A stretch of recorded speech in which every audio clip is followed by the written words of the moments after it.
Yeah, we're taking a look at VK Minipath Tracer and picking up on Chapter 5, looking at how to write GPU rendered image to disk in a format for other programs.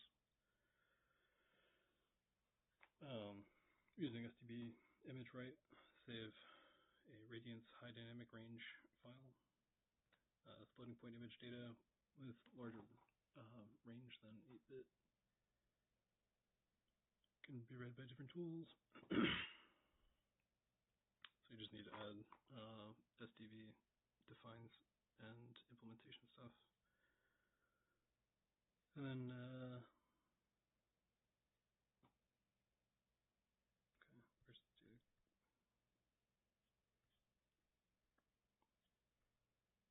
I'm forgetting exactly how the buffers were set up, where that data is coming from.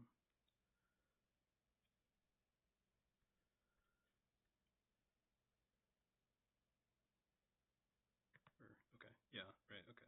It's coming from the buffer from there. Okay, so width and height, 3-channel floating point. Should see a gray image.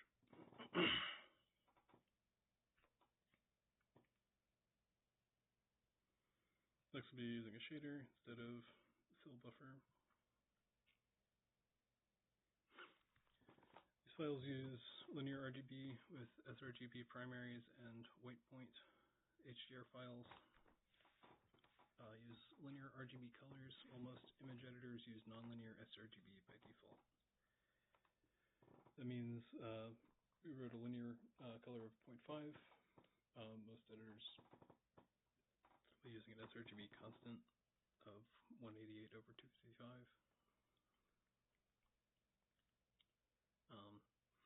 Not important for this tutorial because they're not getting into much advanced color stuff. For interested readers, short explanation is that linear colors are directly proportional to amounts of light. Linear colors should almost always be used when mathematically modeling how light interacts with surfaces. sRGB colors use a curve that sort of mimics human perception, some nonlinearity. sRGB colors are often used for 8-bit channel storage. Image editor above is using sRGB color between 0 and 1 multiplied by 255. Specifically, linear colors use the same red, green, and blue. So 111 is the same as 111, meaning that they have the same white point. But the linear values are proportional to the light embedded or emitted, while sRGB uses nonlinear encoding of light. It's better for 8-bit quantization. Full formula to convert an sRGB color in the range from 0 to 1 to a linear color is this. Working with color spaces such as linear RGB, Rec 709, sRGB is part of the field of color science, which has many surprising nuances and recent developments with regards to computer graphics. Some rendering engines are experimenting with using sharp color primaries other than the Rec 709 primaries to better model light reflection, while others are attempting to simulate lighting using a full spectrum of colors instead of using only 3 primaries. Oh, so from this, my understanding is that the HDR file does not specify a color space, so the image editors just treat them as linear sRGB, and also like everything. If we without tone mapping, everything greater than 1 will just clamp back into 1 because it's the white point. Probably, yeah, I think so. Yeah. So like that format is quite useless, but anyway. Yeah, it's like I think in ray tracing one weekend they use I forget what it's PPM or something like that. It's a format I've never seen. Yeah, they just use a simple format because the only reason to use PPM is because you can write it directly as text. Right. Yeah, it's a feature. guess for here, it's being able to load the linear color with more precision, so you can do stuff with it afterwards.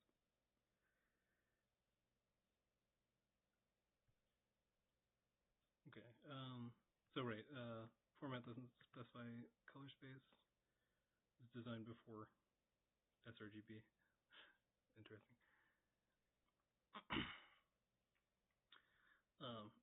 Compute shaders. Shaders are like functions that the GPU can run. Provide one way to program your GPU to do things, from simulating protein folding to rendering virtual worlds to modeling the weather. Eventually, we'll write a shader, perform many iterations of path tracing for each pixel in the image. In this chapter, we're doing a hello world-like compute shader. We'll use Vulkan to run it on 128 invocations per pixel, or rather in parallel.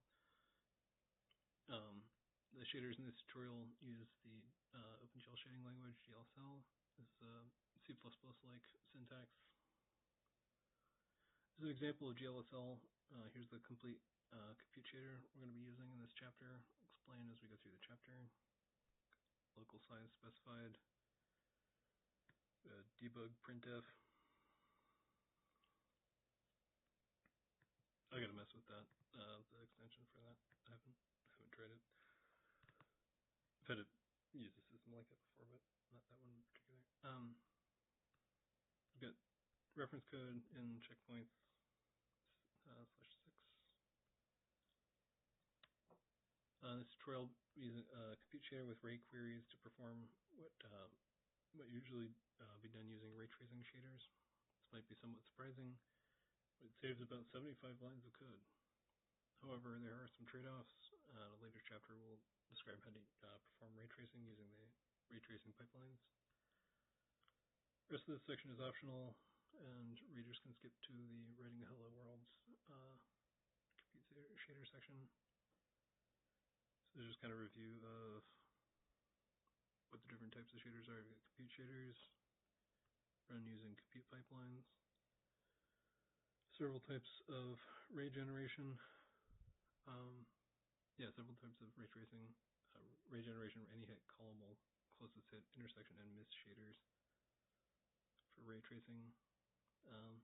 Use them for ray tracing pipelines, and then all the raster stuff is part of the graphics pipelines. This can all be thought of as different ways to operate on different types of data.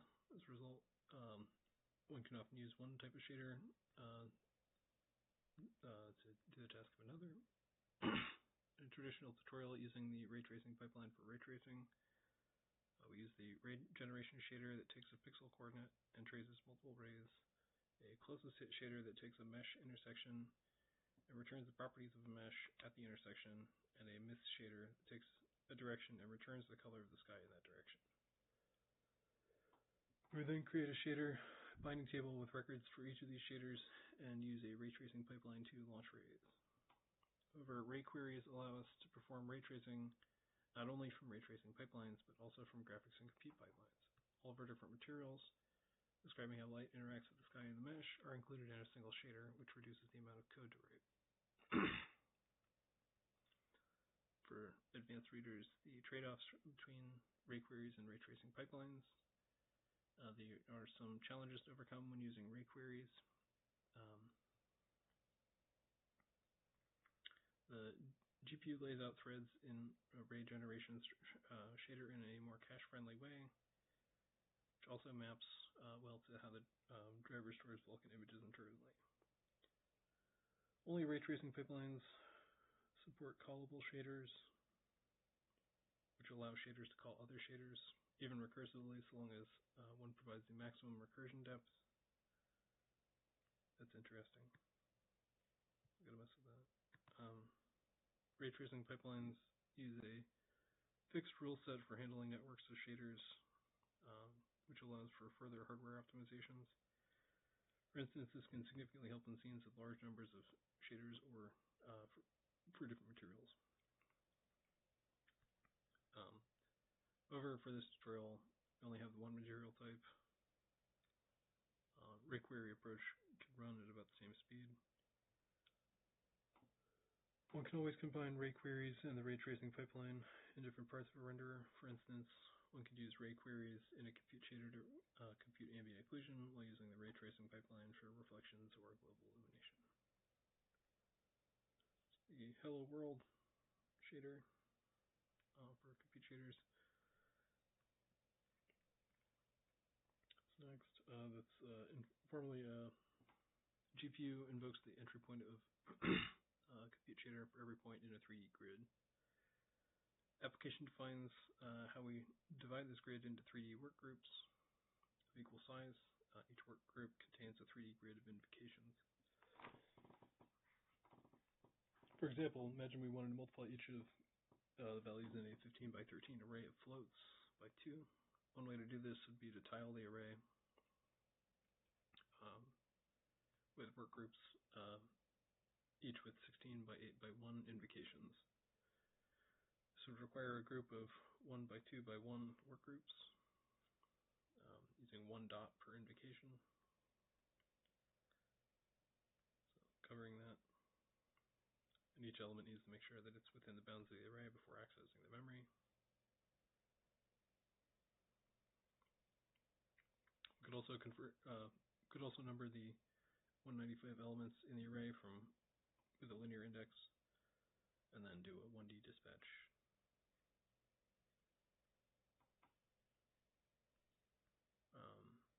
NVIDIA GPU runs a compute pipeline by dividing each work group into subgroups of 32.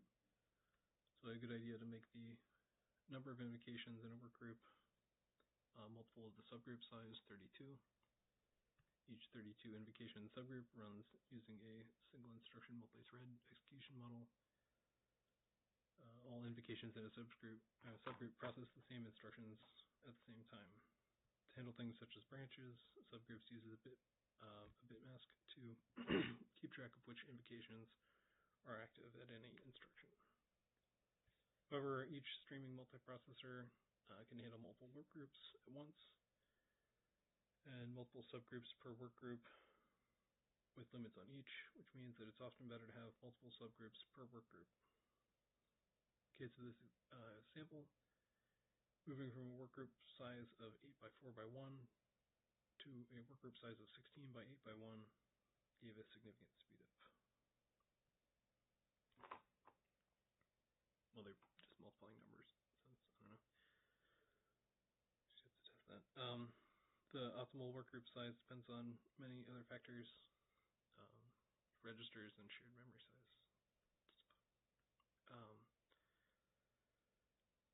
Excellent way to calculate the optimal work group size on a GPU without needing performance measurements. Use the CUDA occupancy calculator.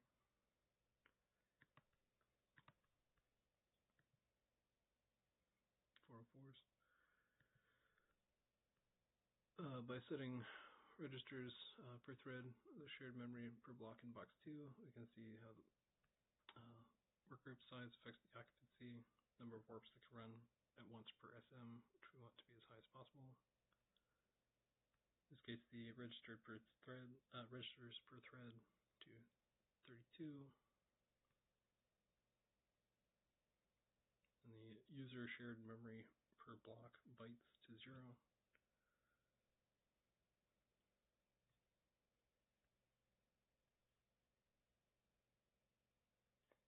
Okay, so you can characterize the performance and stuff there. Yeah, so the point is trying to optimize occupancy, I think. Yeah, that's basically the idea. See that the compute capability 8.6 GPUs have certain block sizes that are optimal. If we want to run on a Turing RTX GPU,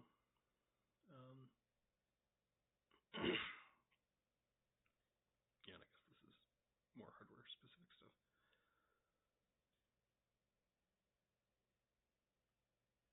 Okay, yeah. So, empty compute shader. Compute shader will use one work group. Use the debug printf extension. Creating a new directory named shaders.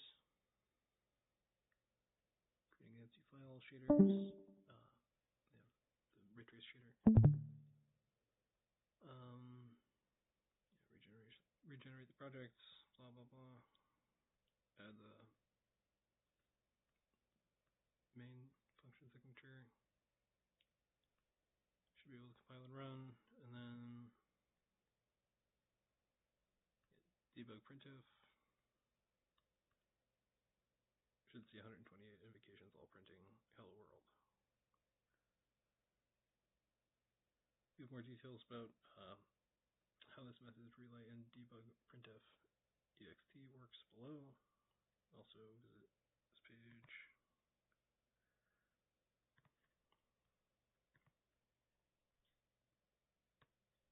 Cool. So how shader compilation works. On the CPU side, you might be familiar with how CPUs have a variety of different architectures. x86, x64, and ARM, different instruction sets. Usually have to compile your program for each architecture. You might also be familiar with tools that use intermediate representations like LLVM, which use compile C++ to LLVM's intermediate representation, optimizing that format, and then output machine code. GPUs, on the other hand, have a much wider variety of architectures, yet GLSL shader writers can usually ignore this and only must compile a shader one time. To do this, both can use a similar approach. Programs such as GLSL Lang value, that program translates GLSL as a standard portable intermediate representation 5 or V, I'm not sure. SPIR-V. When creating a compute shader pipeline, your GPU's driver takes this SPIR-V representation and optimizes and compiles it, and that's what runs on the GPU. Main difference is final compilation and optimization occurs in a just-in-time fashion during pipeline creation instead of at compile time.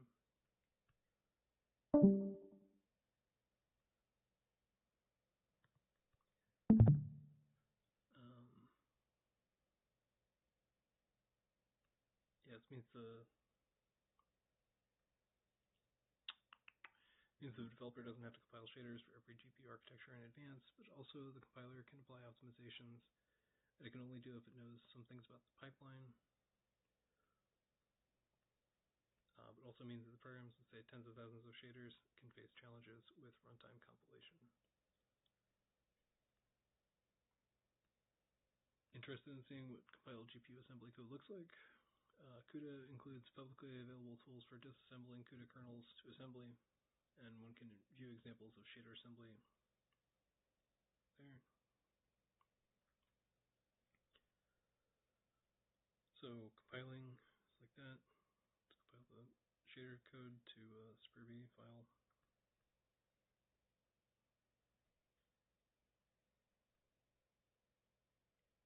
And then, just some stuff in the CMake to detect new shaders.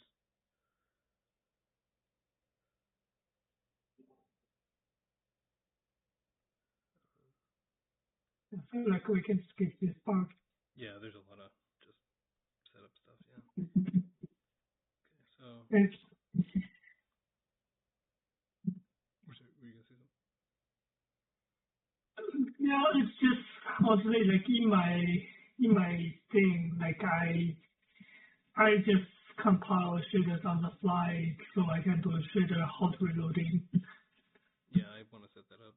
That's a major feature, being able to do that. Yeah, but it's a lot of work to set it up though. But when it's set up, it's just so cool. Yeah, I've gotten a little bit used to having to restart the program to redo shaders, and now I went back to mess with my OpenGL project, and I was doing that without thinking about it. Just restarting it to recompile the shaders. So if it had hot reloading, I just was used to not using it. Okay, debug printf, I guess I'm a little bit curious about that. That's we need to add the VK-KHR shader non-semantic info extension. Tell the validation layer to enable. We only use debug printf in this chapter. Yeah, it's a mess if you're trying to write from every from every single thread. You gotta definitely have to check and see. I remember we usually we had some sort of macro setup where it was like checking. It made it simple so you could see if it was the pixel where the mouse was, and then only output from that thread. Okay, so add device extension, debug printf, validation features, blah blah blah.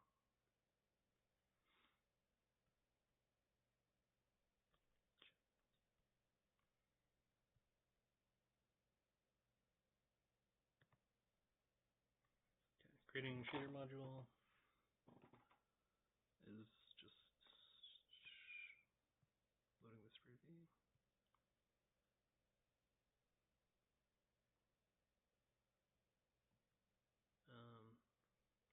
Specifying the shader stage and entry point. This is a cool feature, and I haven't really came up with any good ways to use it, but being able to use multiple entry points is a cool. This is the same shader you could do, like a main 1, main 2, main 3, or whatever, and have it all be in the same text format. Yeah, I haven't used that either. I feel like maybe languages other than GLSL will have more potentials for this kind of thing. But even for GLSL, I feel like one thing about GLSL is like it's so not modular that by default it doesn't even support like include. And if we really want to reuse a function for multiple shaders, that's one way to do it, maybe. Yeah, and there's no recursion and some stuff like that too. Yeah, it is a very limited language in some ways. Yeah. Okay. I don't care about recursion though. Like recursion on GPU is really bad anyway. So. Yeah, bad example, I guess.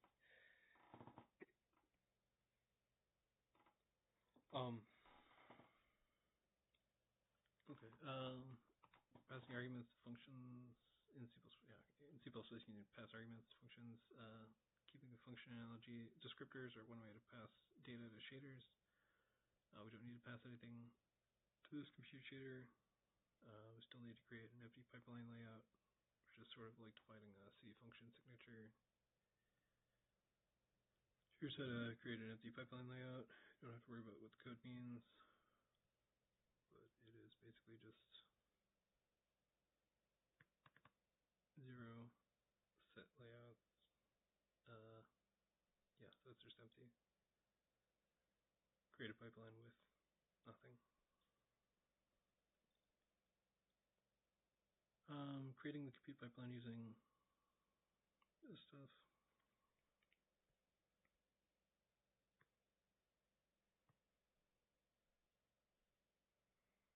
Creating the compute pipeline. Yeah. Dispatching. Yeah. Removing the fill buffers.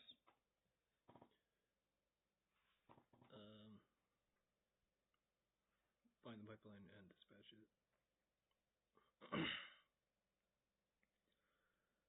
Modifying the pipeline barrier. Since we changed from a transfer operation for the fill buffer to a shader, we changed the barrier from a transfer to host pipeline barrier to a shader to host pipeline barrier. Replace with the following.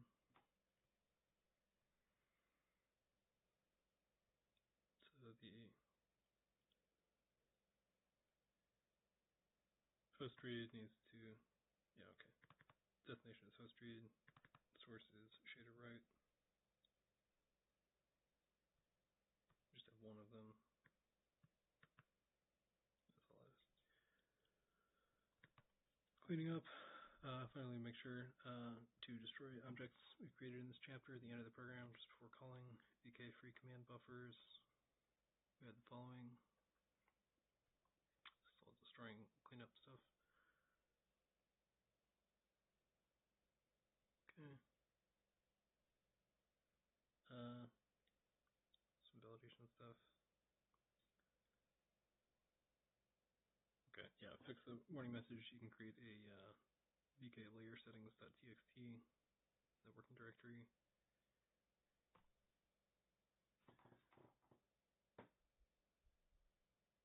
Yeah, that's a very easy thing to overflow. If you're writing from a lot of different threads, yeah, absolutely. That's the point there, is just setting the buffer size. Yeah, thousands of threads trying to write to the small buffer ends up being a problem.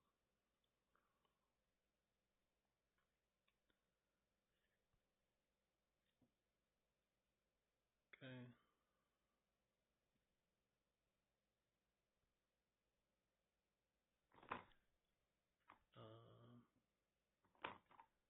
Invocation indices. Each invocation can look up where it is in the compute shader dispatch by looking at OpenGL's global invocation ID variable. Modify LGL or modify our GLSL code to print out these values. So just have it print out X and Y.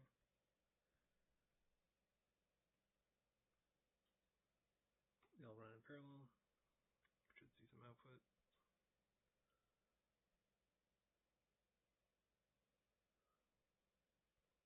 Okay, so we wrote and compiled compute shaders, loaded a compute shader module on the GPU, created a compute pipeline, ran a compute shader using VK command dispatch, and used debug printf to print debug information. Next, we'll be looking at image generation instead of text data. So we'll be adding a descriptor to write to the buffer from a compute shader. So in this chapter, we'll be showing how to program the GPU to write colors into buffer setup. To do this, we'll be using a descriptor as a reference to the buffer. So we'll be able to write a UV ramp like this.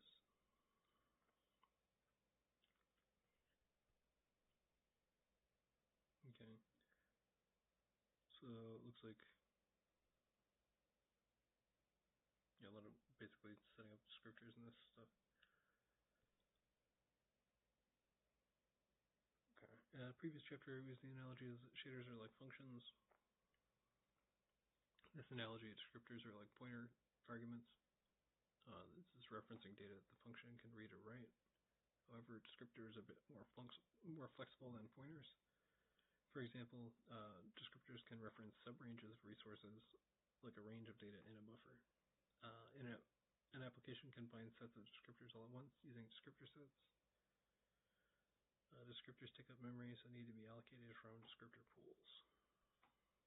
C++ function also has a function signature that describes a list of types of arguments it takes. Right. Types.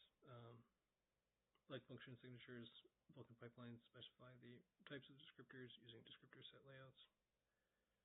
This can be combined with push constant ranges. So you get a pipeline layout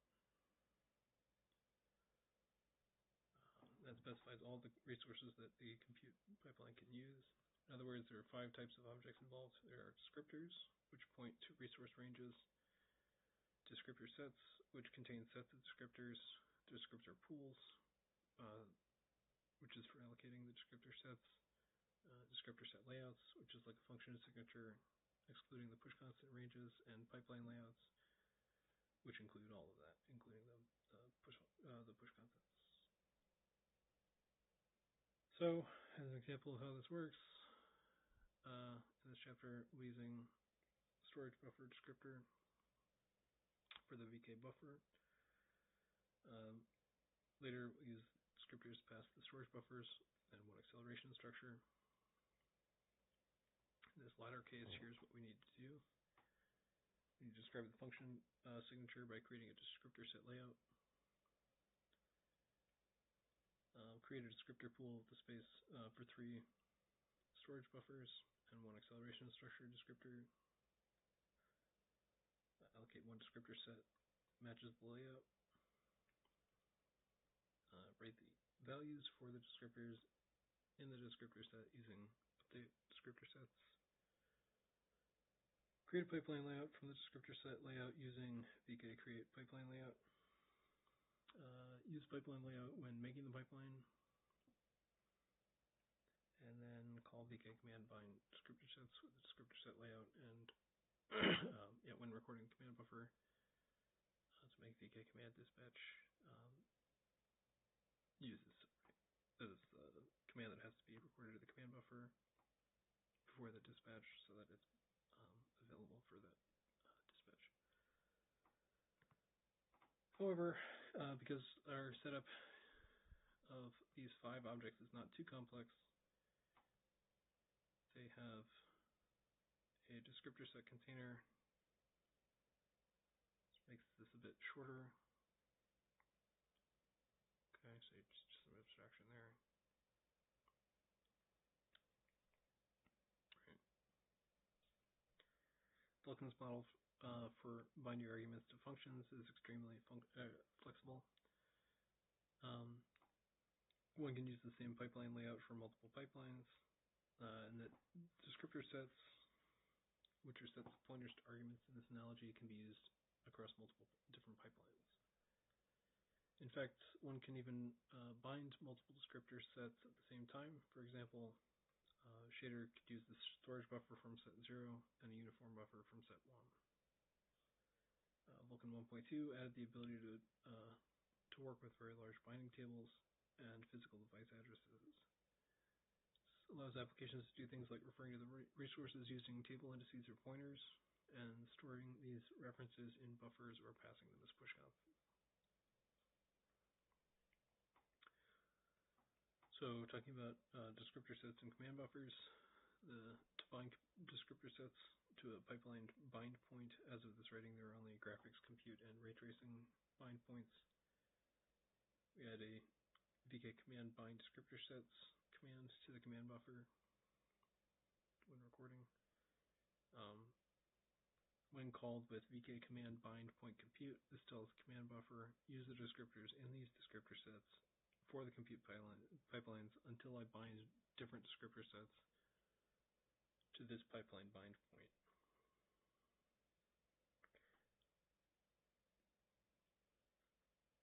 Okay, I guess that's something I need to review, I think, a little bit, because how the numbers are assigned, I think the binding, as far as when you do specify the number that of the set that it's associated with. I just try to get as bindless as possible just for my Vulkan render. The descriptor stuff is so complicated and just try to not think about it. It's like if you are writing C++ and then you need to care about ABI, basically. It's like, not writing assembly, but why do you need to care about this kind of whole structural layout, stuff like that? And I guess there's a parallel here. Yeah, having to specify all the types and stuff can be a little bit of a thing. I don't know. Yeah. I can show later kind of how I've been gathering all that stuff up. I think it helps a little bit. I need to polish it a little bit because it is kind of still long, but it works all right. I don't know. Anyway. Cool. Yeah. Okay. So we're doing a new compute shader, 800 by 600 image. Just doing an sRGB, or rather linear RGB color ramp for UV. On the resource for more basic shader stuff. Okay. Getting the pixel location. It's a very long UV ramp calculation. Red channel is the X and green channel is the blue. Or sorry, green channel is the Y rather. So let's bring that back to the image data. Okay, so we have storage buffer, it's just the floating point image data.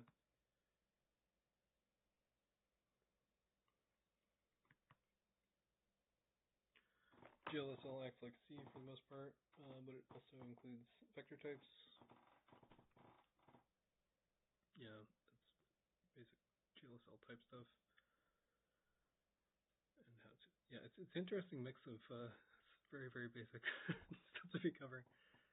But, okay, anyway. Yeah, but because this tutorial says like it can be used for people without touching any of this at all. So yeah, we can safely skip those parts. Yeah. Bounce checking. This is I think it becomes more. This is like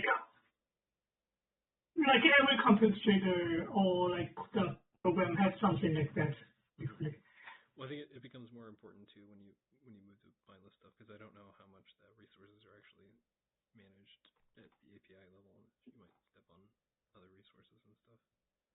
I guess I don't. Yeah. Also mindless, but yeah, just for the compute in general, it's like what you dispatch is probably not whatever resources or the buffer size you have. So it's usually a little bit more. So that's why you need this bound checking. Right. You're gonna have to round up, yeah.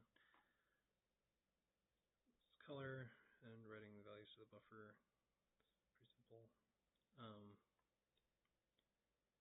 Additional headers, writing code that binds the buffer to the compute pipeline. Just removing that debug printf stuff. Setting and allocating descriptors.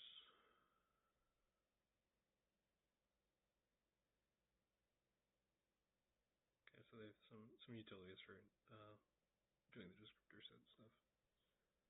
Writing descriptors is creating the descriptor for the GPU stuff. Okay, write descriptor set.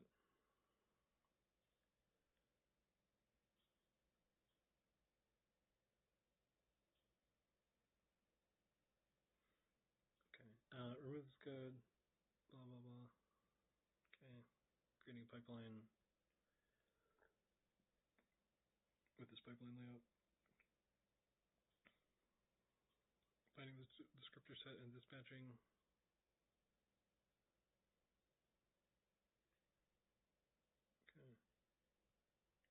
Okay. Yeah, using the ceiling function. It's a good way to do that.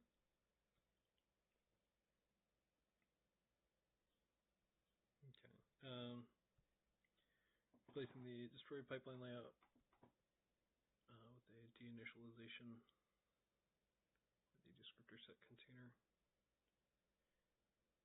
And you should be able to see an image. Okay. Cleaner buffer writing using scalar block layout. The GLSL shader, we interpreted the buffer as an array of floats and wrote each channel individually. What if we can interpret the buffer as an array of vectory colors and write all three in a single line? Okay, using the scalar layout qualifier helps with alignment stuff.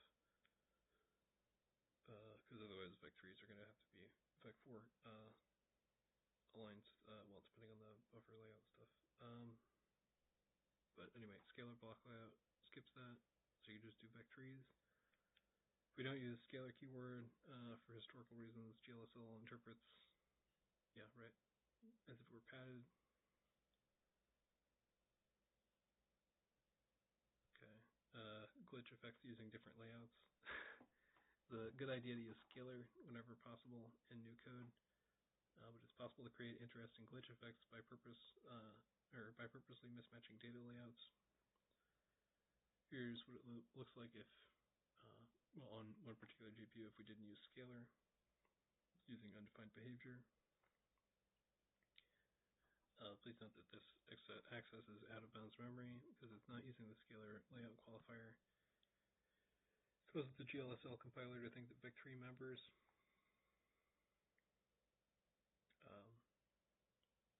vec3 array member uses a memory layout where each vec3 is aligned at a 4 float boundary instead of every 3. Normally accessing out of bounds memory is undefined behavior and can even result in device lost errors.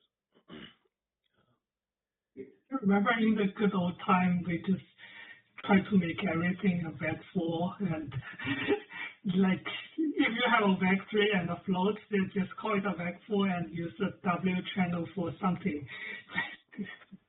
Hey, if it works, it works. Sometimes there's a good reason to do that.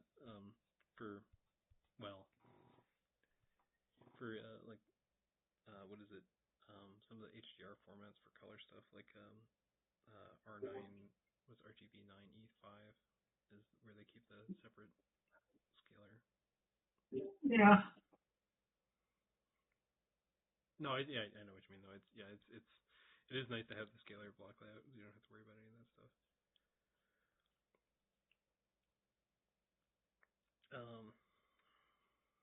So this chapter we see how use descriptors and descriptor sets make shaders read and write GPU memory. Tools we've covered already can implement an enormous range of graphical techniques. Shaders could read and write each other's results, or one could run simulations by storing a sequence of objects in a buffer and iteratively running a series of shaders. The next chapter will be creating it, passing an acceleration structure in a descriptor to perform the ray tracing. Okay, so we're actually getting to the hardware RT stuff at this point. That's cool. So we'll be modifying the C++ and GLSL code to ray trace a mesh. So tiny OBJ loader for getting the mesh. Need to do some stuff to create an acceleration structure. Need to add a descriptor to the acceleration for the acceleration structure.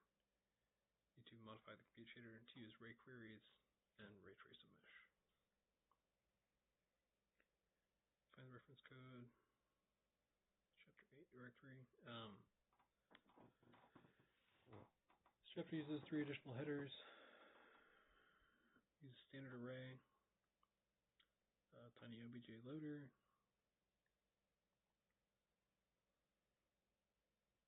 Yeah, I'm kind of worried a little bit about that. They might be doing too much with whatever their framework is. I'm going to have to actually look at that. I don't know what the actual commands are to build. Yeah, just like if you follow this tutorial and you don't use the abstraction, then it's substantial amount of work to just figure out how to do it yourself, basically. Yeah, I need to figure out what actual commands need to be called and stuff. Yeah. Oh well, we'll get there. Refactoring the command buffers. Lead a second command buffer to upload vertex and index data. Okay, so it's like a instant submit thing. This VK guide did something very similar. Yeah, VK guide called it immediate submit, right? Right. I also have this piece of code in my vendor. No, I feel like it's not very efficient. So later, I need to figure it out how to change that. I think it works alright for just like uploading resources and stuff, and if it's happening just like during. Yeah, but I feel like I already parallelized the majority part of the resource uploading, but then this part is still sequential and just at least from my profiler when uploading like large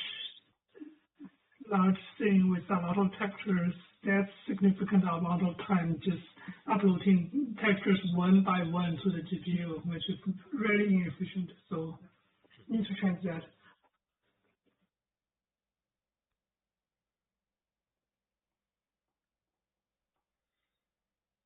Yeah, you can also map the buffers and just write directly in it. It kind of manages that stuff too. If you're just writing into a buffer or something. Well, I guess that's more for like UPO stuff. But okay, yeah, I don't know. Deleting this code for allocating command buffers, beginning recording, replacing with this one-time command buffer submit thing.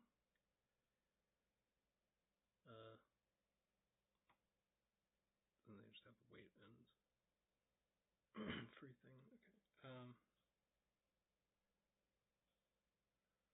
Okay. So currently we wait for the GPU to finish after submitting each command buffer. Yeah, because you're waiting after each command. Logan Duson's article also recommend that real-time applications use 15 to 30 command buffers.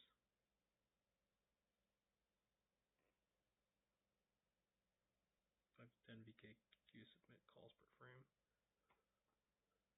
That's interesting.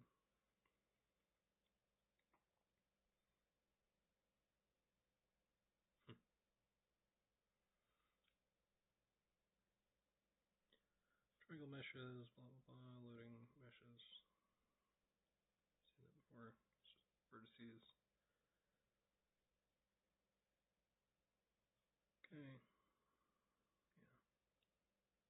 Yeah. OBJ file, Cornell box test model. Okay, it's got a list of vertices.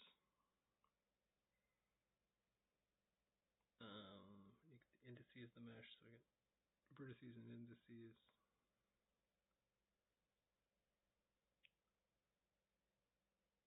Any off-topic comments? I don't like calling floats real. It is a little, yeah. Yeah, just float is not even float is a subset of rational numbers. So it's quite real. Yeah, right. It's very much a discrete thing. Yeah. Yeah, I've definitely seen it a couple places. Yeah.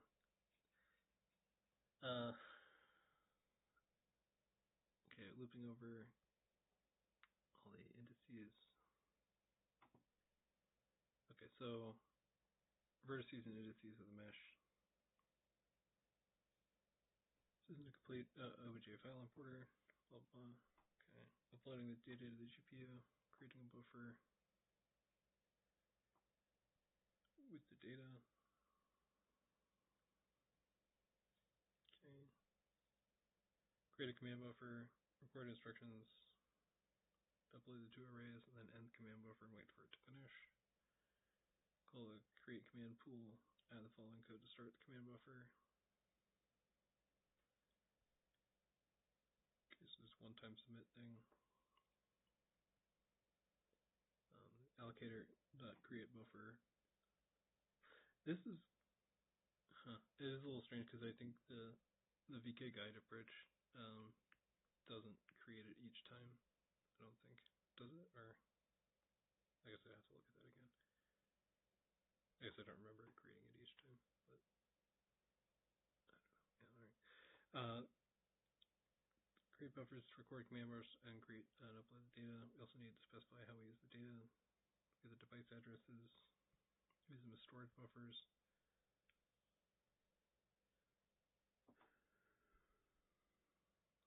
Okay. Finally, end, submit, and wait for. Free the command buffer. Allocator also allocates some temporary staging memory to do the uploads. The buffer we created only has the device local bit. Means the CPU cannot access it. So to copy CPU memory, the allocator uses temporary staging memory. Okay. It's different visibility flags. Okay.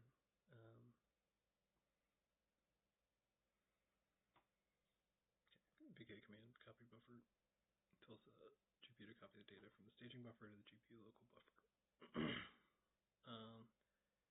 Okay, so acceleration structures.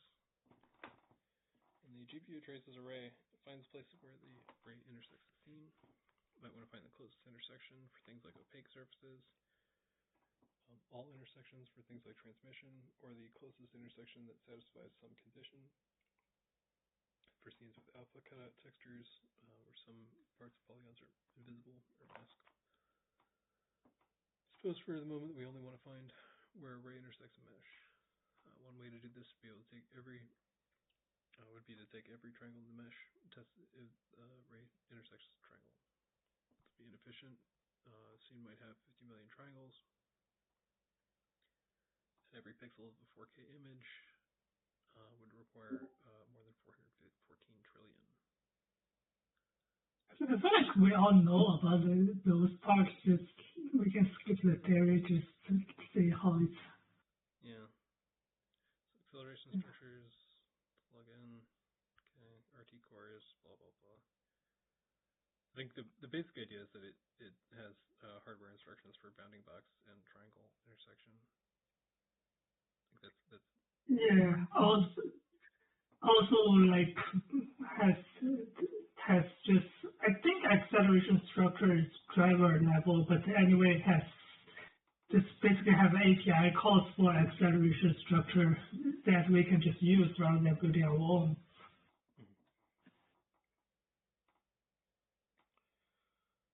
Okay.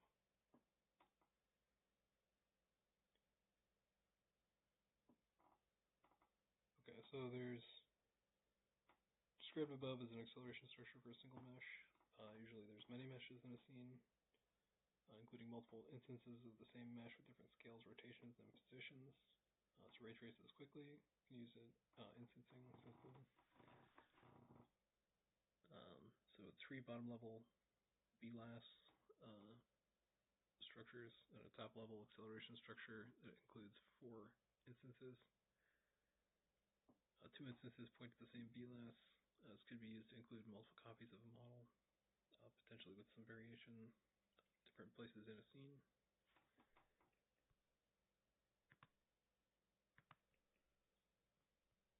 That might be something to look at.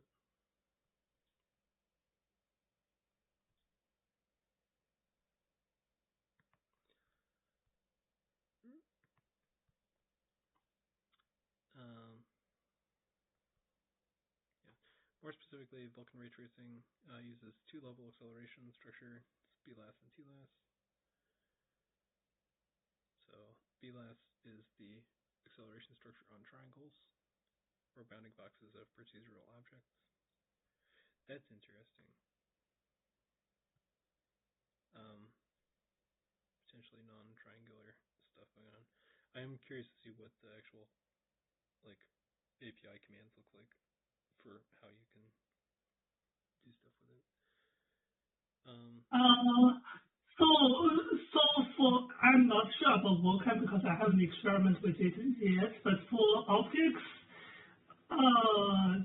basically for procedural objects, for example, you can write a custom shader for the shape, and you basically just write a custom intersection routine, and also you write the bounding box, so you provide the bounding box to the API, so the API knows. Yeah. Well, so that's really interesting. Do you remember that there's been a couple different things recently where the guy was doing something that looked like displacement mapping, but with voxels? Oh, yeah. You can maybe do something like that, and then inside of that, whatever that procedural thing is, if you could do some kind of voxel traversal instead of ray triangle. Yeah, that's also just can we do some kind of voxel remerging with ray tracing pipeline? I think we can. Yeah. I think so, yeah. Well, yeah, and if you can kind of get a more conservative bound around the voxel, like you can make it more sparse. Your voxel. Yeah.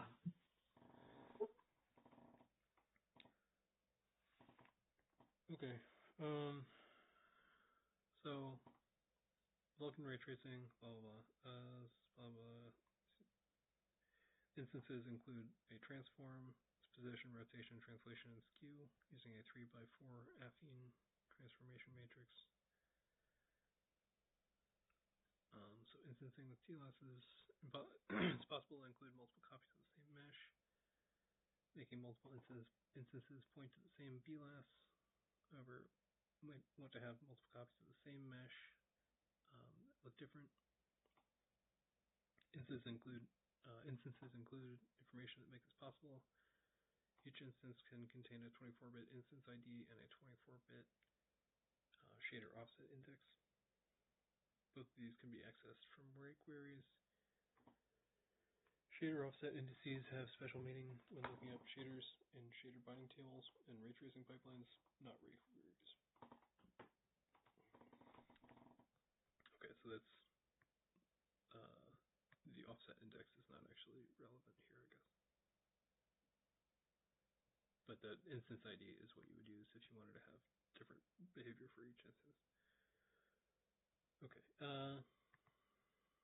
So only objects in this tutorial is a mesh, but if you're interested in using instancing and procedural objects, definitely check out the. Okay, I'd like to take a look at that. That's twice they've mentioned that. I'd be interested in looking at that. To build an acceleration structure, we describe the object and then give the description to Vulkan. In most cases, the GPU then takes care of building the tree. However, there are so many ways to specify geometry, so we have to answer some questions. For instance, here are some of the things that need to be specified when creating a BLAS. Where are the vertex and index buffers? How are the vertices laid out in memory? What format do they use? What vertices are there? Does the BLAS contain triangles or procedural objects? How many triangles are there? What are the starting and ending triangles? Should the AS builder prioritize building the AS quickly or prioritize structuring the AS such that invocations can trace rays faster? Should the AS be compacted? Should the AS be updatable? So, yeah, refitting the BVH quickly.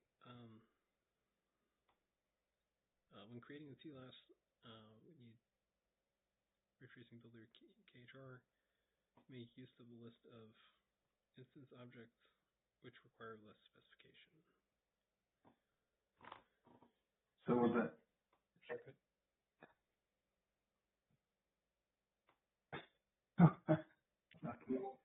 I was just going to say AS. Acceleration structures set would be the TLS and the BLS. So the ASS. The ASs. Yeah. Yeah.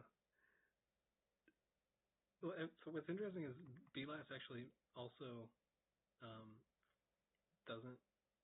That's not a unique acronym. That also means basic linear algebra subroutines, and that's like part of what they do to characterize the performance of supercomputers. Is like that's their actual like vector libraries for parallelizing stuff.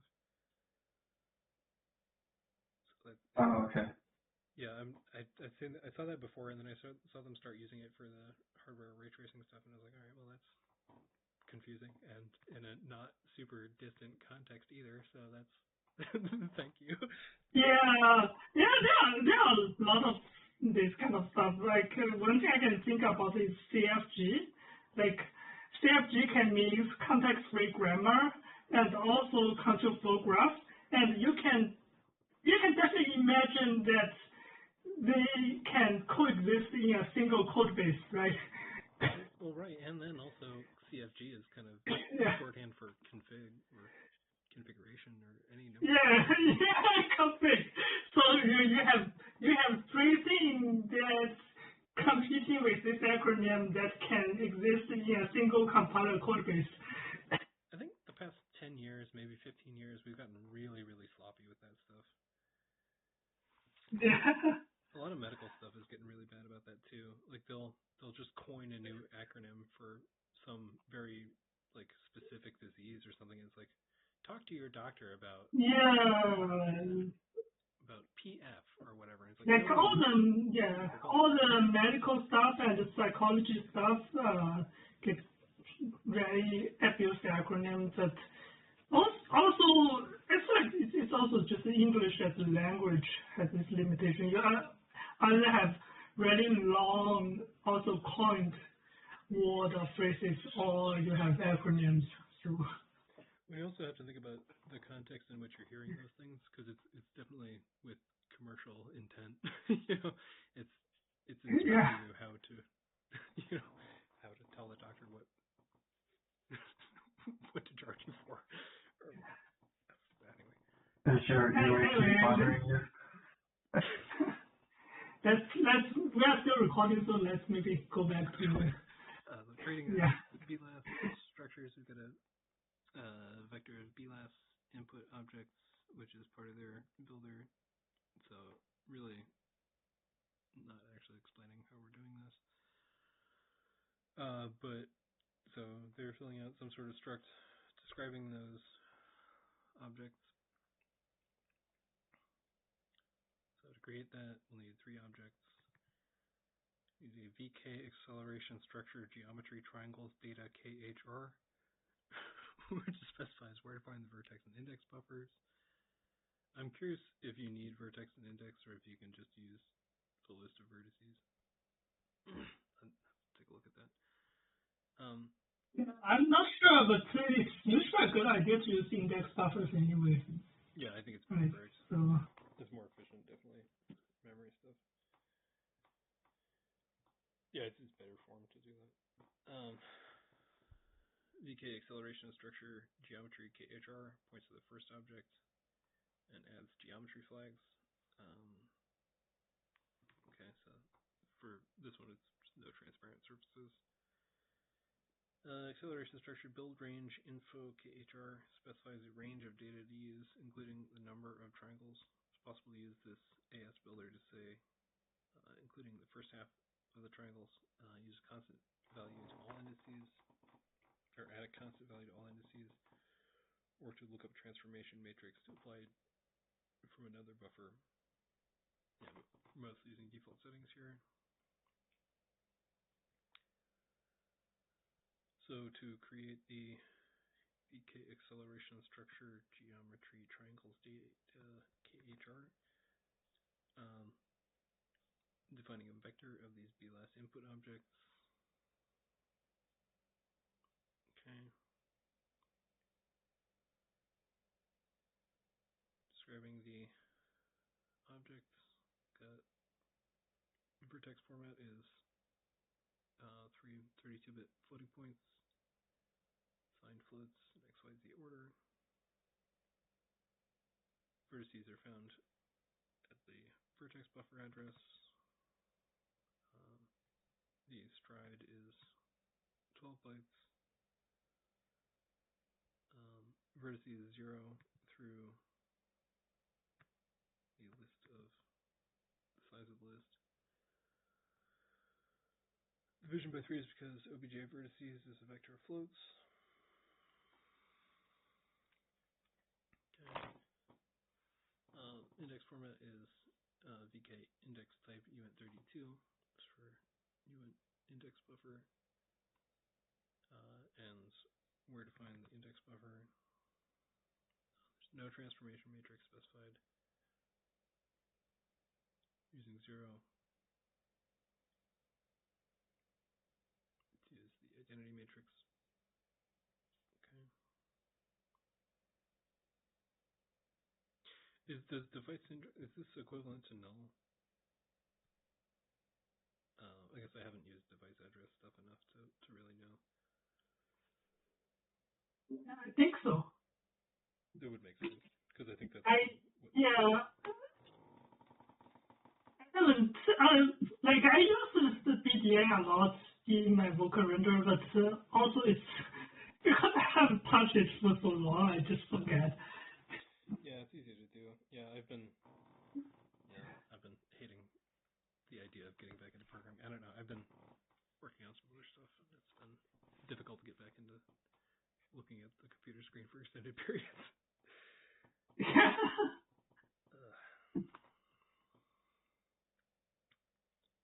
It's like I've got two significant features which, if I sat down and worked on them, I could probably get done in like 5 or 6 hours, and it's like, yeah, that's been the case for maybe a week now. So it's yeah. So it's just kind of one of those things where it just needs to happen. Okay. Geometry is a triangle mesh. Okay. Triangles opaque, but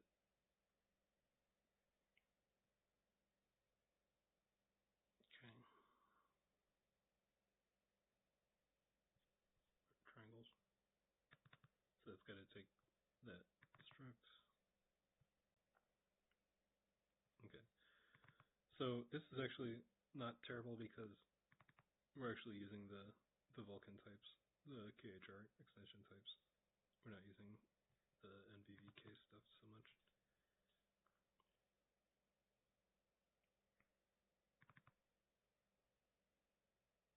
But that BLAS thing is, yeah, that is part of their thing.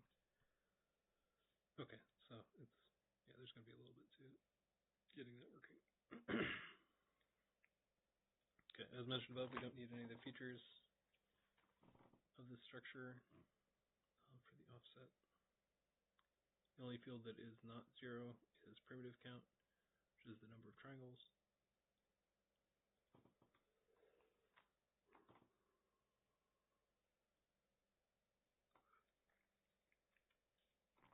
Okay. Creating the ray tracing builder, telling you about the Vulkan context, memory allocator Q. Prefer fast trace. And this now builds a bottom level acceleration structure.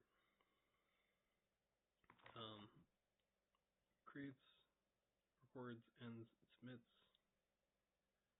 waits for command buffers so you don't have to write code to do that. Makes CPU thread wait blocking.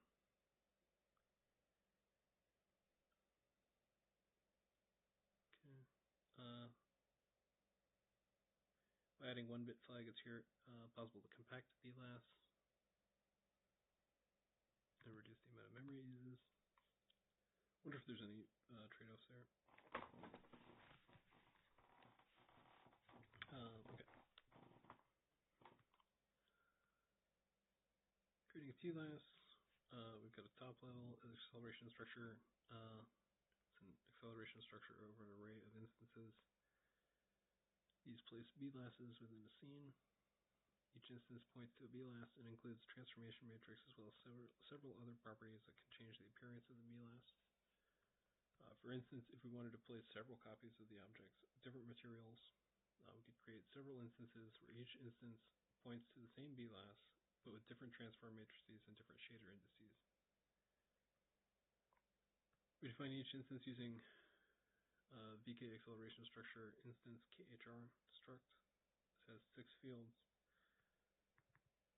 We have the device address of the BLAS.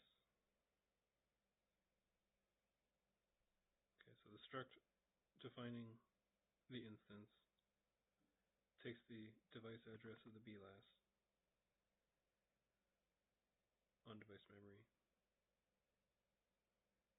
Okay. We have a 3x4 matrix transform.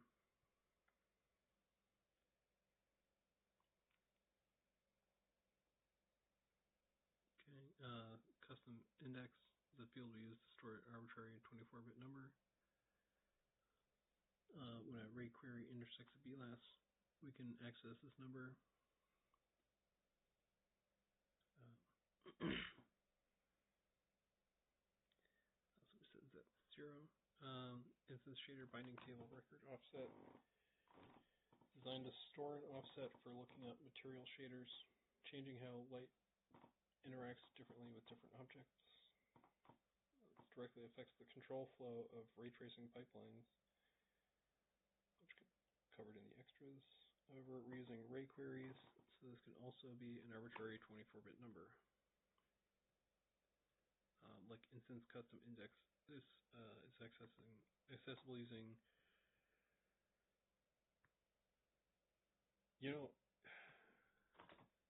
What a monster.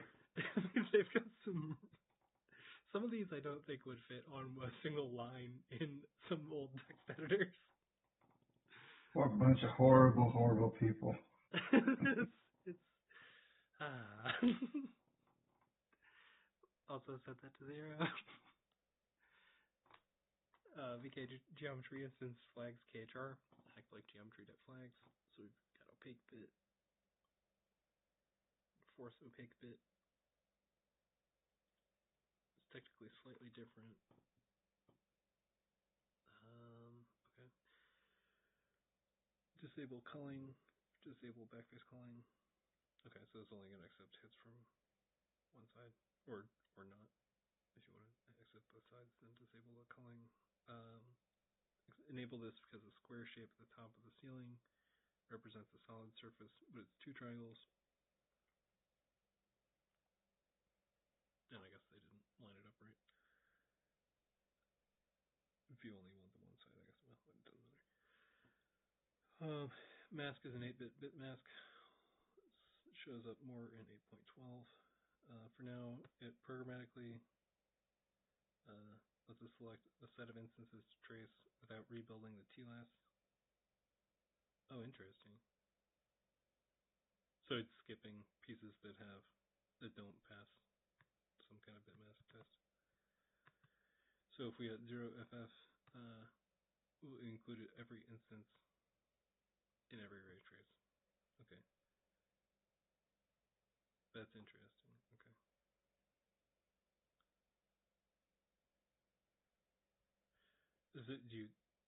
Okay. You must specify a bitmask somewhere when you do the ray query or something. So we're only creating one instance. See examples of multiple instances in the extras again. Just getting the BLAS device address, getting the transform.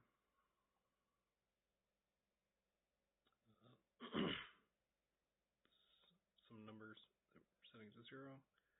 Disable culling, setting a mask that's all ones, and then that is our instance. So launching the TLAS build by calling the build TLAS, and that is over the array of instances. Okay, so we only need to add the TLAS to the descriptor set then. So there's a couple pieces to build it, but then it's just adding it to this descriptor set. 3x4 affine transformation matrices be different for positioning, rotating, scaling, and skewing. Familiar with 4x4. They're the same, but with vectors multiplied on the right and the last row removed.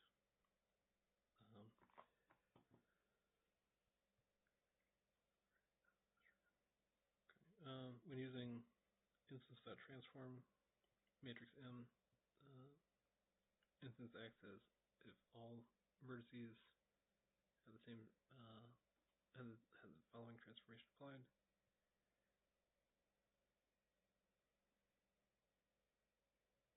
Right, and you have some sort of offset.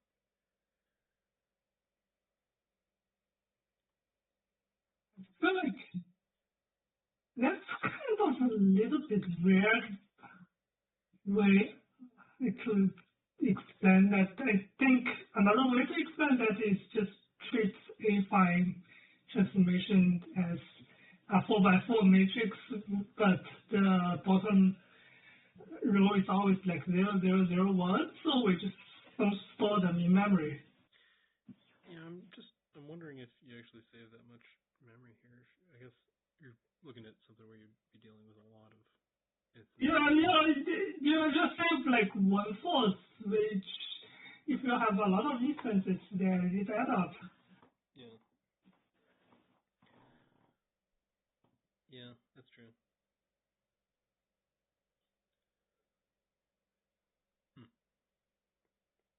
Also, probably also less computation because it's 0001. So if you know this information, then you just don't need to do anything in matrix multiplication. So you save some computation. Yeah, it makes sense that they do it that way. Yeah. Yeah. This is not just Vulkan. It's like optics also do it that way. So I feel like probably as universal things with reshaping APIs. The actual binding, the acceleration structure is just adding it to the descriptor set. Sorry, God.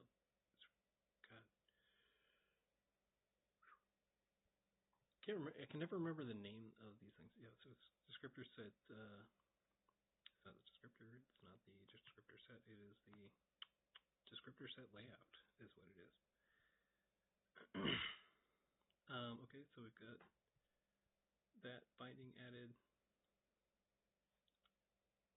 Let's make this descriptor available. Make this in the descriptor set point to the TLAS.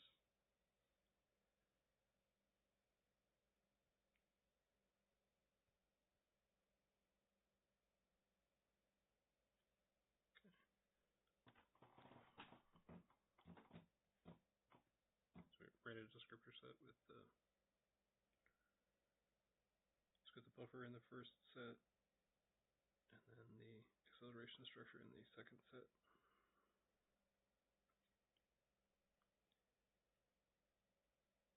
What is standard array? Yeah, that's okay. Make write first pointer to buffer info structure, the pointer to the acceleration structure. VK write descriptor set structure can describe writes to a different using descriptor type.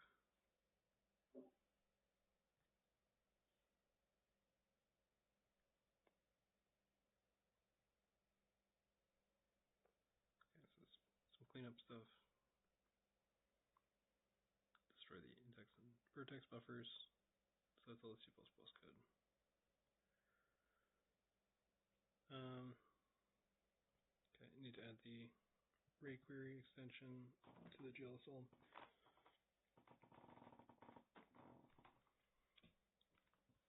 Need to make the new TLAS descriptor accessible from the compute shader. Unlike image data, the TLAS is a single variable, not a storage buffer. So we need to use the uniform interface qualifier.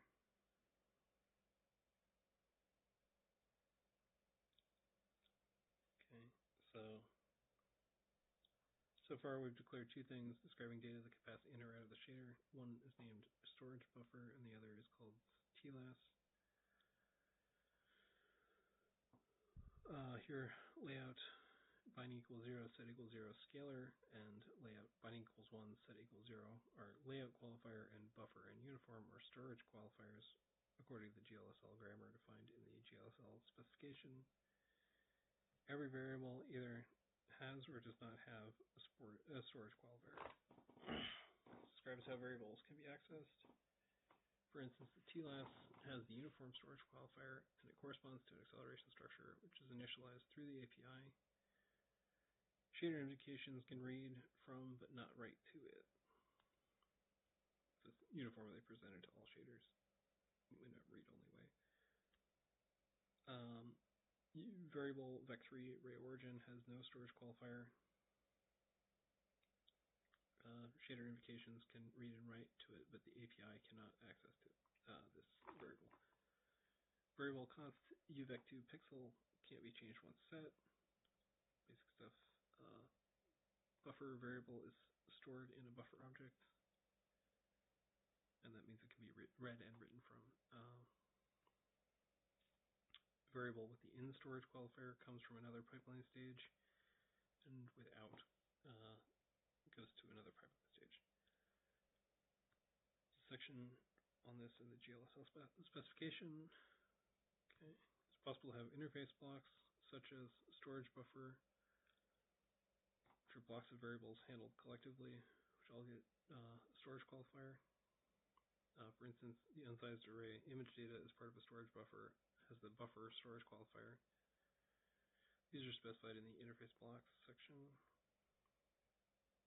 Variables corresponding to Vulkan descriptors, whether storage buffers, uniform buffers, or acceleration, things like samplers, images and textures, they all have buffer or uniform, depending on whether they're read-write or read-only. I guess that's the main distinction here. 4 examples of how GLSL variable declarations map to Vulkan descriptors and push constants. TLAS corresponds to an acceleration structure descriptor in binding 1 of bound descriptor set 0. Since it's not a buffer, it gets the uniform storage qualifier. Storage buffer corresponds to a storage buffer descriptor in binding 0 of bound descriptor set 1. The buffer storage qualifier on an interface block makes this a storage buffer instead of a uniform buffer described below. If we had a declaration like this, with the scalar block layout, so it would correspond to a uniform buffer descriptor in binding 2 of bound descriptor set 0, because the uniform storage qualifier is an interface block. The uniform buffer would contain 5 variables, 2 of which are sized arrays. Uniform buffers are buffers shader indications can only read and not write. They also have a size limitation of about 65K. While storage buffers don't have this limitation, uniform buffer accesses also compile to different instructions than storage buffer accesses. Tutorial's not using uniform buffers. If we have a declaration using push constants, that's another way to do this. Potentially faster uniform buffer recorded directly into the command buffer, pushed into a relatively small pool of memory. Okay.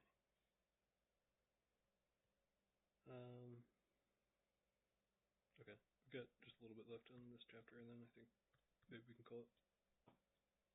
We'll finish chapter 8. Yeah. Yeah. Okay, so we have deleting all the code in main in the shader. I want to check the pixel bounds checking stuff. Rest of the GLSL code for each pixel is going to define a virtual camera. I'm going to find the direction of the camera array passing through the center of the pixel. When you initialize array query, we're going to trace the array until it finds the closest surface that the array intersects.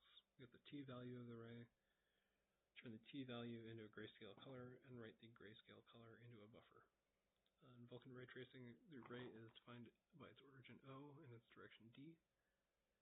These variables are bolded to signify that they're vectors. So O plus D is some point out in space, and then T times D is further. So values of T, yeah. The origin point has a T value of 0. Just parametric form of the line. The array, rather. The diagram of the scene is the OBJ coordinate system. Positive x-axis points right, positive y is up, and positive z is from the Cornell box towards the camera. This is a right-handed y-up coordinate system.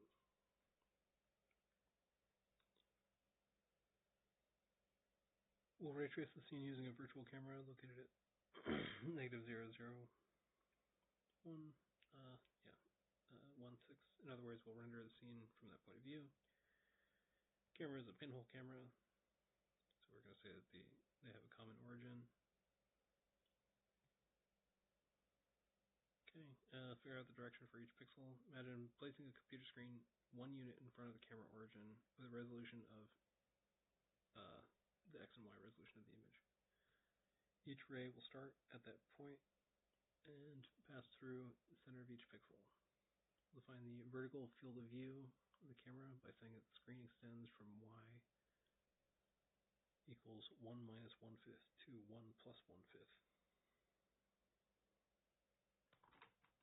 Okay, so we're finding coordinates of a pixel on the screen. First, we'll transform the pixel coordinates to look like this, where A is the aspect ratio.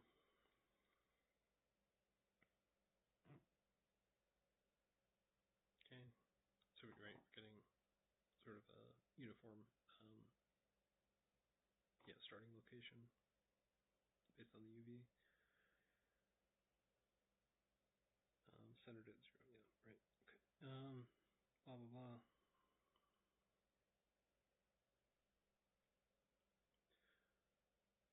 Get your screen UV. And calculate array direction, yeah. So, relatively straightforward. Cast arrays into the scene. We're doing this with array query, which answers the question, which part of the scene intersects this array. First, for initializing the array query, we'll repeatedly call array query proceed ext to loop over the places where the array intersects the geometry. The array query automatically keeps track of the closest intersection, and when the loop finishes, we'll be able to find out information about this closest intersection, and if there was any intersection at all.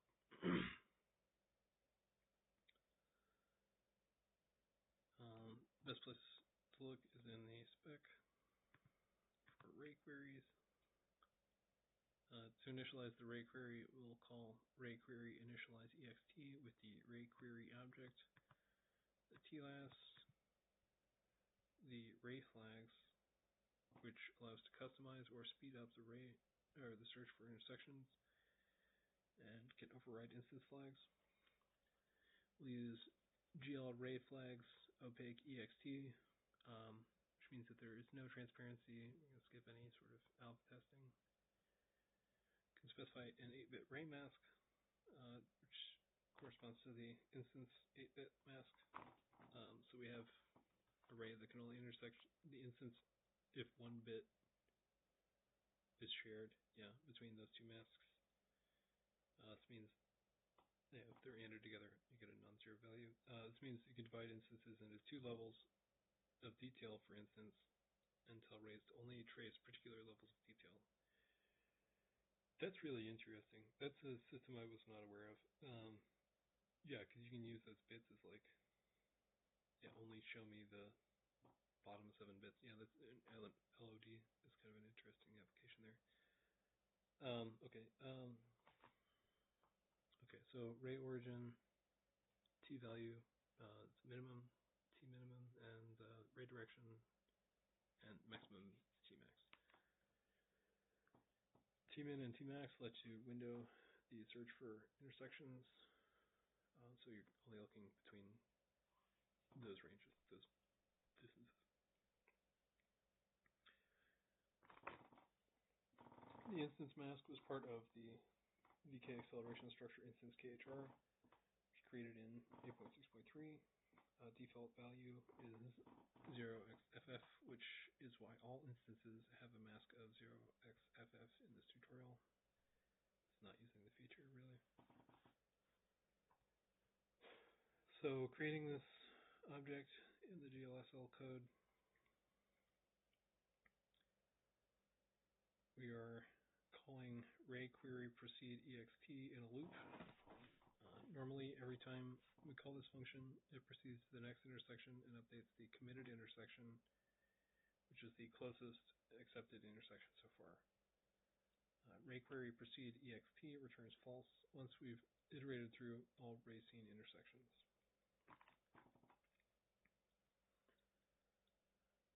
So, starting the traversal and looping all over over all array scene intersections. When this finishes, array queries stores a committed intersection that is the closest intersection, if any. Since we use the opaque flag, array query proceed will immediately find the closest intersection and then return false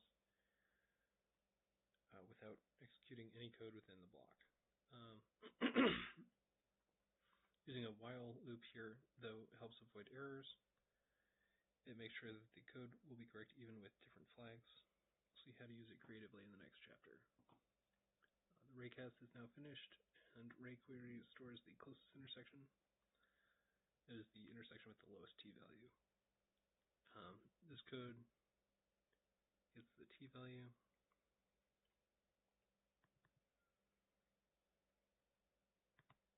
That's interesting. The t rampant.ext. Okay, so to get the t value out from the ray tracing traversal. Okay, so use the last section. We get the depth mapping. Just want to take a look and map that to a grayscale value. Sorry, can I ask a question? Yeah. So at this point, we made the TLS, the BLS, and it's taking one mesh, which is the Cornell box. So it's just one Cornell box in one acceleration structure. And so when it gets to the nearest point, when it gets that T, there's no hierarchy in this acceleration structure, right? It's just the entire scene. Or because I didn't see any hierarchy in terms of making the acceleration structure. Right. I think they only added the one. But I think if you had more Yeah, complicated. I think in optics you can skip the TLS, just have BLS. But in Vulkan, probably you must have a TLS. That's why they are just doing this. But in here, TLS probably doesn't matter. It's just one object. Yeah, it's kind of like a container here. Yeah. Right. Okay. So even without the hierarchy, it's going to give you that T value. It's going to look within just the one object and give you that closest T. Well, I think on the shader side, it's kind of abstracting that out, so you don't have to think about what that hierarchy looks like so much. I mean, you have those 24-bit identifier things if you want to use that, but like, it's like you just call this function or whatever, and that's your scene intersection. Okay. So it's if you made a more complex hierarchy, it would still be the same thing in the shader code.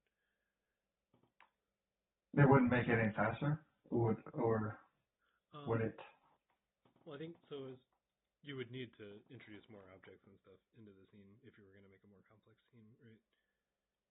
But I think that like if you wanted to build out, like, I don't know, you have multiple objects or whatever, I think this still works the same way. Like, we're just testing against the one object. We have the one BLAS inside the TLAS. But I think if you had more, you would still be interfacing with the scene geometry the same way. Okay. Got it. Thank you. Definitely. So I think that's pretty much the end of this. We've just gotten to okay, so we got depth map of a 3D model. So we've mesh from OBJ. BLAS and TLAS. TLAS is added to the descriptor set. And then we have the shader code for the actual intersection. Cool. Stop it here.